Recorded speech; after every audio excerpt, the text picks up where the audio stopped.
Did you know that jealousy can be healthy? Yes, jealousy can be very healthy. And I'm going to give you a personal example. There was one time that a partner made a comment about a beautiful woman, and I immediately felt jealous. I don't know why I felt jealous, but I immediately felt jealous, and I needed to have a conversation with myself. I had a choice to make.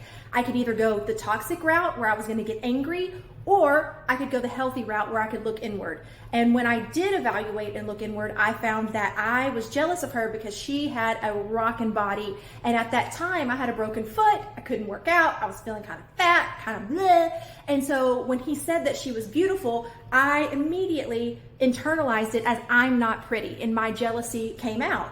So like I said, I could have taken it one way where I was mad at him and taken it all out on him, or I could have looked inward and evaluated it. So what I decided to do was look inward, and then I thought, you know what, she is drop dead gorgeous. And I decided that I was gonna work out a few times the next week the best way I could, even with a broken foot, and make myself feel better. And I was able to really alleviate that jealousy and use that jealousy in a positive way. Can you use your jealousy in a positive way? Like and subscribe for more tips.